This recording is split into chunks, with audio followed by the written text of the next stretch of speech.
Never let a good crisis go to waste. You was chosen for a reason. Oh yeah, for sure. You always that one. Yeah. So it's not like, why me? It's why not me? Why not me? I'm the perfect one. Got you. Yeah. Right one. Yeah.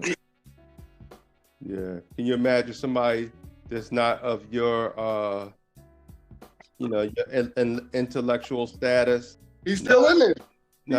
He's still in there. I told you my lawyer met with the judges the other day, and they said, man, listen, this dude's been in there 3-4 years, bro. They ain't even get the opportunity to come out here yet. They ain't never even been charged. I mean, they've been charged, but they ain't, that grand jury has not indicted them. And they've been in there for 3 years. Wow.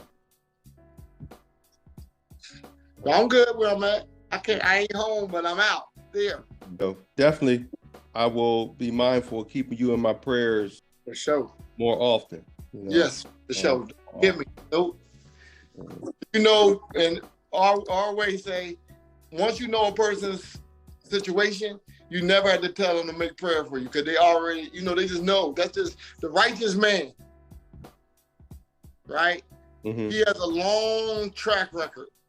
That's the narrative we got to start explaining. This man that we talking about, you tell him your condition, he making prayer, he supplicates to God for you. He been here a long time. Neanderthals, he done been around a long time. Yeah. It's natural. Yeah. It's natural to pray to the greater being. To some people, and some people are just mean and evil. They on the other side. Yeah. That's why I don't call it nothing but mean and evil, because everybody can relate to that. Right. Yeah. It's my daughter. She poking there. Hey, daughter. Lovely. Look at the little one. Yes. Enjoy her while she's young, bro. Yeah. That's my baby. Yeah, because when they get old enough to start talking to you and telling you no and all that, tell me how you feel that day.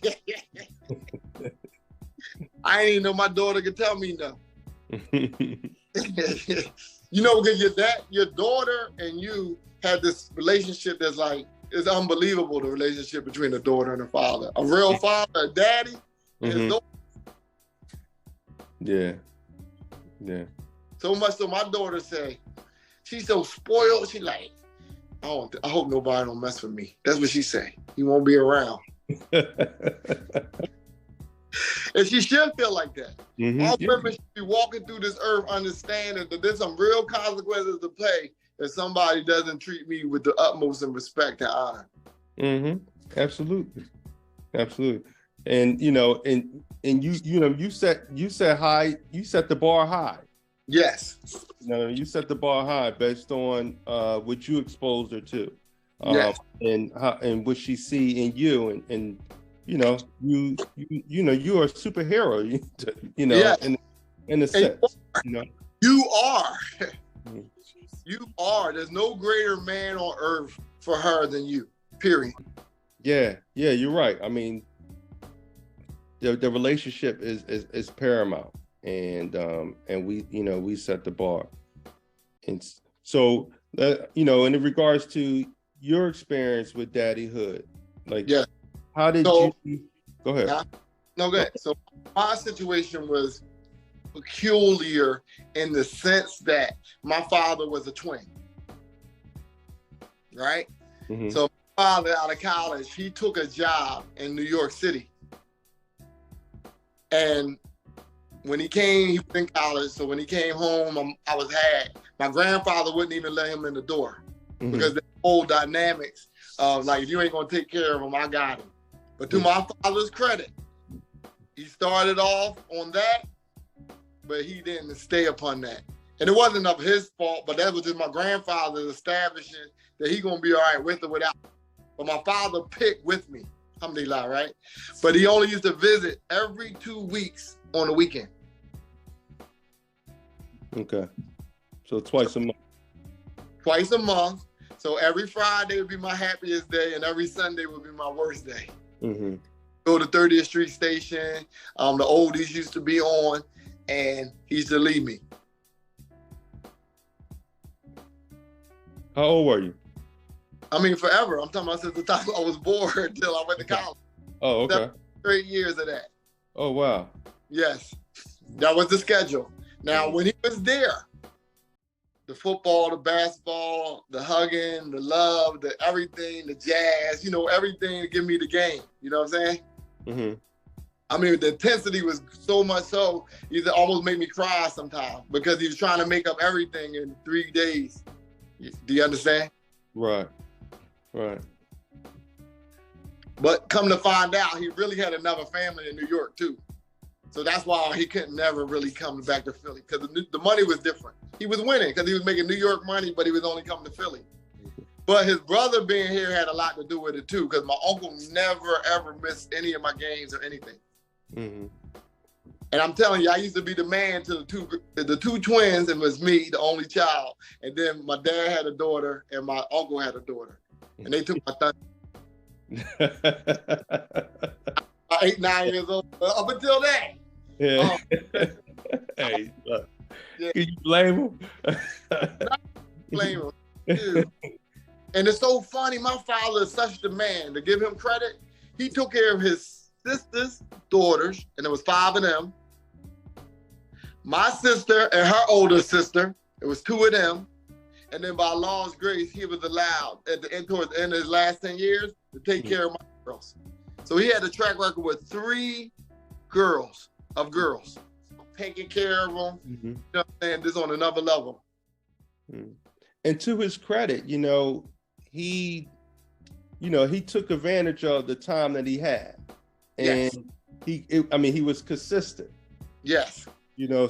That should be acknowledged, because easily, how many times we hear situations where, dads, they in 1 minute and then they dipping out another, and due to many reasons. Yes. And many times you find it's financial reasons, but not understanding that finances is not the whole thing.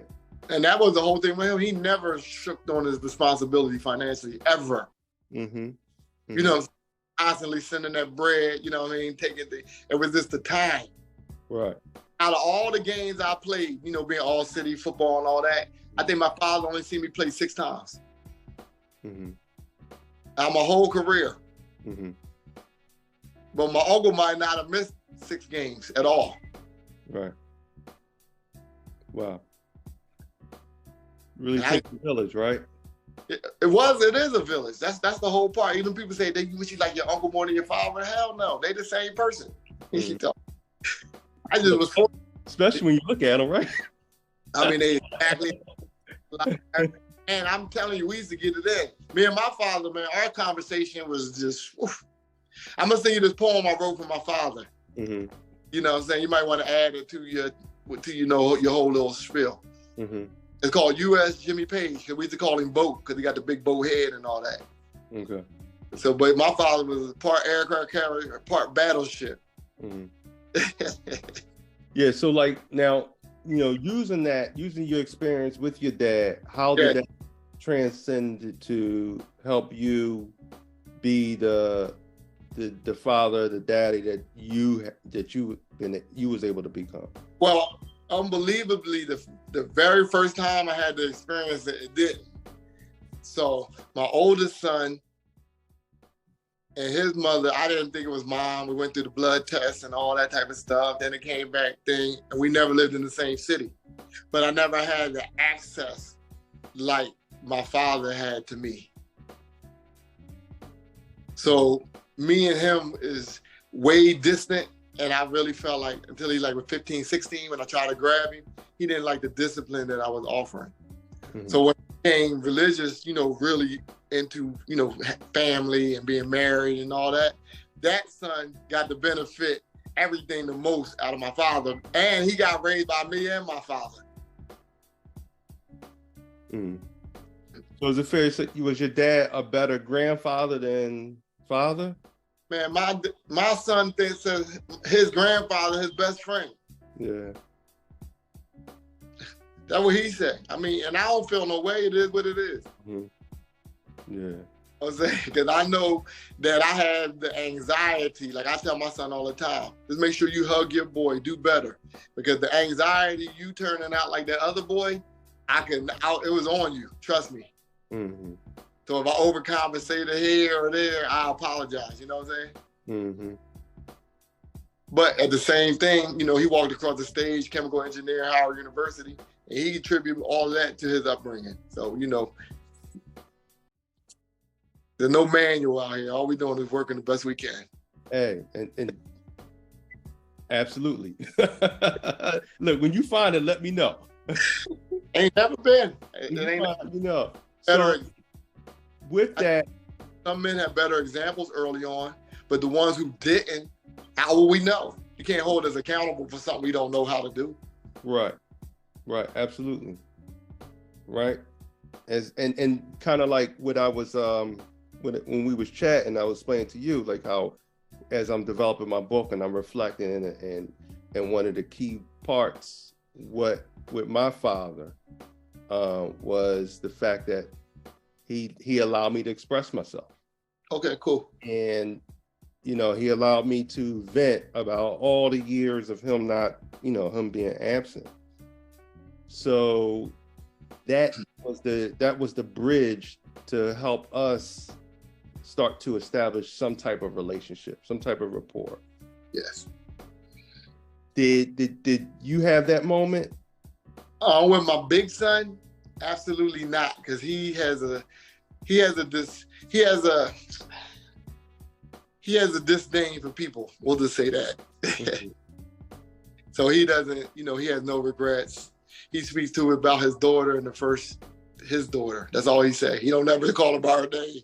Yeah. He's like, so he's working with different type of marbles. But the thing is, the situation the other day, he actually reached out to me and was like, yo, I hope you're okay, whatever. Because I've been trying to explain to him since he was a little boy, really going to get him nowhere. Because the problem going to be, you might not like people, but if you keep preying on people, they're going to put you in a place by yourself. You understand? Because the key is, if you don't like people, that's okay, but you better love yourself. Because when you by yourself, you better love yourself. And he won't vent because he's just not that type of person. He doesn't have the mental capacity right now to want to be he don't want to be that vulnerable, hurting people. Basically, that's his life. That's what he likes. Tom is, you know, is the healer of all wounds. Yeah, for sure. And hopefully, you know. I keep being there and I keep telling him. And we had that conversation. And I was explaining to him, we just got to we can't go backwards. We can only go forwards. We just have to take a step towards each other that's in a meaningful way. Right. Now, my youngest daughter was by my second wife or whatever, right? Mm-hmm. And since she's been 3, I haven't been in the house with her. And her mother been doing all type of juggling act, you know what I'm saying, with the kids and all that stuff. So as she just reached 15 and 17, our relationship is exactly like how you said you and your father was. I just let her vent. Mm-hmm. And you know what I told her? I never had anything less than any other child I ever had. And we work on our relationship. We go from, she said it was a 3. I said, you were a 3 child. Yeah, I remember you was telling me that. Yeah, but that's the conversation that's real. Like, we have to get to when we're better. So like now we're like 8.5, 9.5. We up there, you know what I'm saying? Right. Because years, I don't have to go through anybody to talk to her. Mm-hmm. I don't have to send money to nobody for her. I can just film him on the fly. We can talk about anything. She come and visit me, you know what I'm saying, Atlanta, all type of stuff. Mm-hmm. And that's, you know, and that's interesting you say that, right? She come to visit you. Yes. Right. So she coming from Philly? Yes. Yeah. And I think as we get older, that's something we look at even as if we look at our elders, that's something that everyone looks forward to, like the gifts, phone calls, but it's that visit. That visit gonna be it. That's why I want to build a town for mine, because I want to force them to have to come visit. You know what I'm saying? I want to have a nice shore house or something where I get to see all of them, because they all go in their own separate worlds now. But that visit, you know, to be able to take time out of their life, their schedule, and actually come and, you know, spend time with you, that speaks volume. Oh yeah, Daddy. That speaks volume. Daddy's in the house, the daddy compound. That's credit to what you have established in repairing your relationship. Oh, for sure. Yeah, for sure. Because, you know, especially being a girl, you know, she ain't coming if she don't feel that she is. And she had to become her mom, like your father, you know, that whole psychological torture. Mm-hmm. I don't like my father in like, what way? That's bad, good, you know what I'm saying? But, you know, but we all, we take all the good and the bad, right? But it's okay. Yeah. And because it's a matter of how you use it. Like I know I have traits of my father, some of his not so good traits. But at the same time, I'm conscious of it, and I try to not allow it to take hold of me and take me down the same path that he went down. Yes. So they're there. Can we acknowledge it? And can we make sure that we choose the best route? I'm gonna tell you something though. My father used heroin for 50-some years, right? Ever since I was born. That's one thing I'm proud of myself, that I never put them drugs and all that stuff. I've been around drugs around my children. Mm-hmm. I'm absolutely proud of myself for that. Mm-hmm. Yeah. That's definitely a different and distinction of that part. Right. Right. And absolutely, because it's like, it's a pattern, and we have patterns in our lives, and some of them go generation to generation. Mm-hmm. But us, each individual have an opportunity to say, you know what, the buck's here. Buck stop right with me. Yeah. Yeah. Oh, that's awesome. That's amazing. I'm thankful. Mm-hmm. Absolutely. They didn't have to experience that. Their experience is different from your experience. Yes. Well, naturally that will happen because, you know, just different time period. However, you know, your mindset versus with your father's mindset is too different. I tell my son that all the way. I said, you from a dua, a prayer, before even entering into your mother in that way. Mm-hmm. You know, I wanted you to come. I prayed where I was just a twinkling in my father's eyes. Mm-hmm. Those two different things. I ain't saying he was happy when I'm there, but that wasn't the intent. Mm-hmm. You understand what I'm saying? Right. Right. Right. It's like almost like the welcome mat was there. You were looking forward to it. Yeah. You doing? Surprised. This is my wife. I honor you, respect you. And as we have children and grow together, this is something expected. This is something I want. Mm-hmm. This ain't somebody my girlfriend is something I just, smashed and all of a sudden I got pregnant. Those are two kids. Right. Mm-hmm. You know what I'm saying? Yeah. I tell my son, you're from a supplication. Mm-hmm. You know what I mean? For being protected as a child. I'm not. So we completely different from the essence of how we even start. Mm-hmm. But he's starting to recognize, he at the age now where, he's 25 years old. So everything starting to really come to him fast. He like, damn, I have my father with me every day. Yeah. Start to appreciate those things that you once took for granted. What would you advise someone who maybe, I always say, you're gonna see yourself again in the future, right? Yeah. You're always gonna meet yourself. And either you're gonna say, you know what, hey, don't follow the same footsteps I did. I messed up. Or you're going to say, you know what, went through the same thing or something similar. I see myself in you, and this is what I did to avoid. I listened to this head of man. He was with his son, 10 years old. He 31, his son 10. You know what I told him? Hug him, love him, spend all the time you can with him. Mm-hmm. That's it. Because, man, if I could have hugged my boy even more, I would have. All them 90% time I was helping this camp, doing this and messing with this, I would have reversed it. I would spend more 10% with everybody else's kid and 90% with my kid. Mm. And I spend a lot of time with them, but I would spend even more with them. Right. Yeah. Like I tell my little man and then we take the kids camping, we're only going camping when you don't have time to spend with your own kids. Because he's like the new camp leader. Mm-hmm. That's where we going. And if you ain't got no time this year, then we ain't going. Right.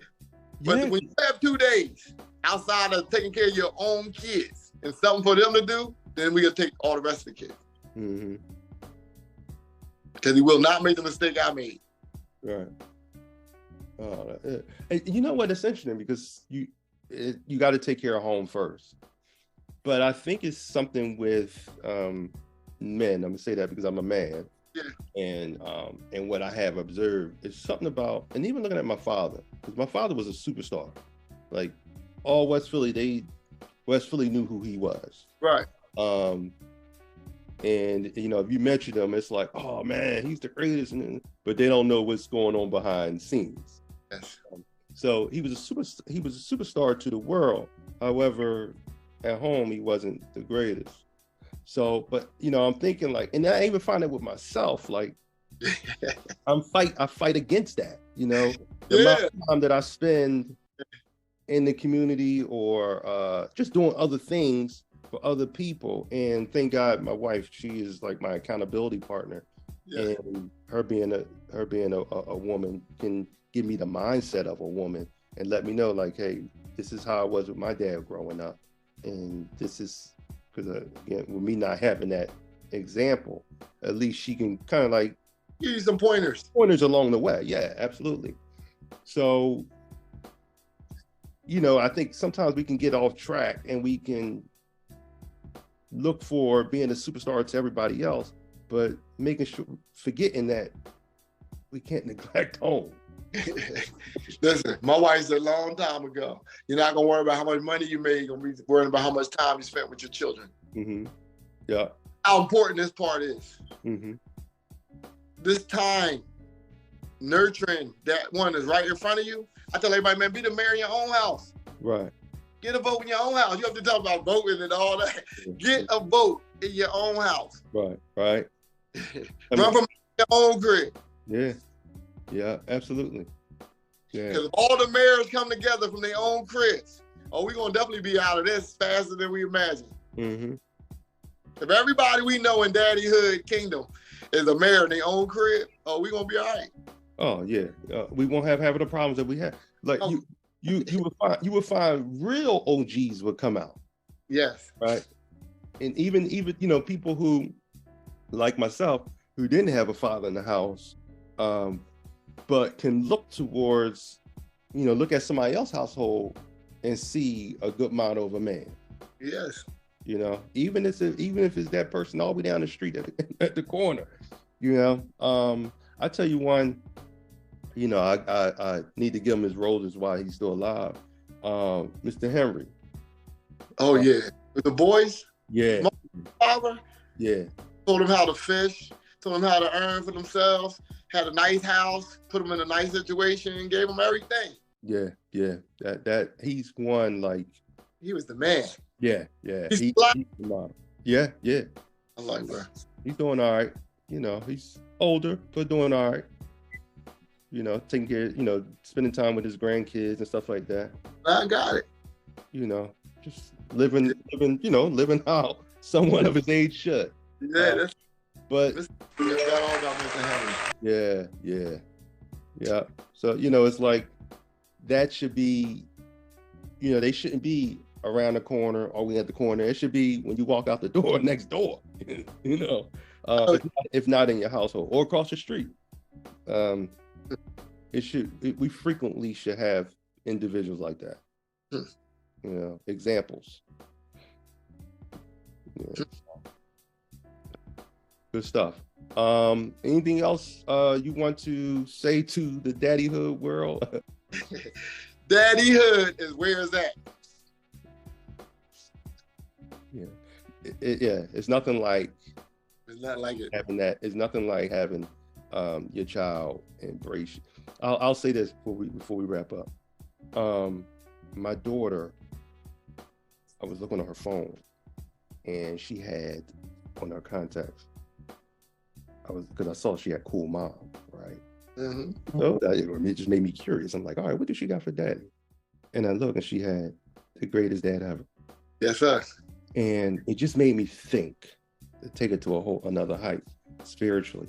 It's like, if I felt good off of just seeing that, just imagine how God, our creator, however you want to describe him, our father, or whatever, however you want to describe him, just imagine how he feel when we give him praise.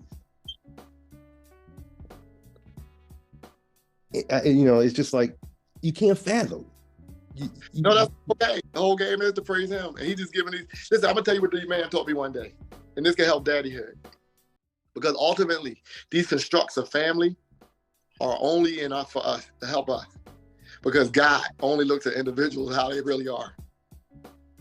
Every individual is responsible for itself. But the beauty of understanding that, where he allows the harmony of us having kids that are in the construct with us, a family, is a mercy. Just for us. Right. It's only, right. Yep. It's only for us. Mm-hmm. It's nothing like seeing or witnessing your own coming from you, turning back and giving you that love that you once had, or that you have, that you gave them, and they turn back and give it to you. She'd be like, daddy, daddy, daddy. That's all she talk about. Yeah. He 18 in college, bro. Time flew. Hey, I appreciate it. I appreciate that. And this is just the beginning. This is just the beginning. This is the start. It's the start of the marathon. This is the start of the race. Yeah, and I thank you for being a part of it. And this ain't the last time I'll be tapping you and asking you to get it, get involved, and bigger than what I can even imagine. Yeah, and if God willing, may Allah bless in it. Let's put some blessings in this. It's gonna be good. Yeah. As long as we one, is like we say, the whole humanity. It's basic. Just one. Yeah. Mm-hmm. This real conversation and being able to have real talk is needed. For sure. We're gonna start digging deep with each other. Yeah. And it's amazing, because I was telling everybody, at the age that I am at now, it's really going to get deep, because everybody was little before. You give them an opportunity to grow and all that. But when you get 50, there's only but certain much you're going to allow people to get away with. You're going to start holding people accountable for where they're at and how they got to pass where they're at. Mm-hmm. Yeah. Yeah, I'm going to send you this poem, though, and you get to take a look. Yeah, I'll look at it. And I'll share it. I'll attach it to this when I post it up. Okay. So everybody else can see it as well.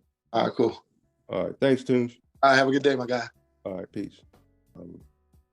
Looking at a whole different perspective of daddyhood.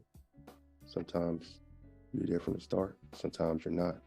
But you still can build that connection with your child, to the point where your child is taking time out of their busy schedule as an adult and putting aside their other responsibilities to make sure that they give that love back and they return the love that you have given them. As he said, daddyhood is where it is. That's where it's at. And the more we play our part and we have that connection with our children, the better our communities will be. Again, we shouldn't see daddyhood all the way down the street, around the corner. It should be in our households. If it's not in our households, it should be next door or across the street, somewhere in close proximity. So we can understand what it's like and how we can model daddyhood in our lives and in other people's lives. So look forward to doing this again, and continue to join us. And if you like what's in the back, if you like what I have on the shirt, I'll post a link. This is actually Daddy 24/7. There's no days off with daddyhood. Moms they get a tough break. In fact, they don't get a break unless daddies are in place. So next time, Daddyhood movement continues. Peace. This is called USS Jimmy Page. Reflections, Volume 3. Crafted from the blackened and hardened steel, reflected in Volume 2. Doubled at birth, 2 full strengths, a full partner at Yummy & Sons MFG. Truly, thou art the one above the heavens, raises and ranks, whom he chooses, graces, whom he pleases, makes wholesome. those created to sail, float, and traverse. Part aircraft carrier, part battleship, fully amazing. Boat Page, Jimmy Page, USS Jimmy Page. Catches, tosses, satin train departures, ice cream cones black, Barneys. We are taught to kiss our boys. He kissed his boy. Affection bundled in the most beautiful frame. Dunks, more dunks. Showed the steady way, anchored the port calls, more dunks. Yes, my daddy spun a soft black song and taught me to pee. And don't come back until I win. Beginning move set for a bully conqueror. Unscrewed training wheels, more shots, left-handed, right-handed, over the shoulders, uppercuts, love, shovel and straight shots, respect, architect of the triple left hook, encouragement. U.S. Jimmy Page, always there, intellectual discourse like no other, seriously. Like no other until he trained the other, Reflections Volume 4 maybe. This poet looks around and asks who has had a better, more fortified flight deck, a smartest ship, before a shrunken silicon and Moore's laws and disembarked in Christian initial journey, beginning ceremoniously after the ugly Jim Bird was strangled, and Jackie Robinson's first slides against the oppressive quicksands, none less, a superior built soul, full hull, mountain high, most in flight control decks, buoyed gracefully amongst a sea of men's men. Starboard strong, USS Jimmy Page. We are taught to give good names to our offspring. He gave good names. Cultural propulsion, moving families, little people and elders across spaces and places, and emotion against awkward currents. We are taught the hand on the top is better than the one on the bottom. His hand consistently hovered over the many, the handshakes, his give over the money, snakes and nurture the light. USS Jimmy Page. Black Fire anthologies and endless portraits, more dunks, more toys. Yes, my Santa Claus was a black man and my spirit was bolted onto the poem enough, and my rhythm was a train tilted reawakening. Noah built with wood, but my ARC has been due to the USS Jimmy Page. All praise to the Most High who gifted me with a wonderful gift. My daddy, my father, my role model, my teacher, my backup plan on earth. USS Jimmy Page, my everything. USSS Jimmy Page, USSS Jimmy Page, USSS Jimmy Page.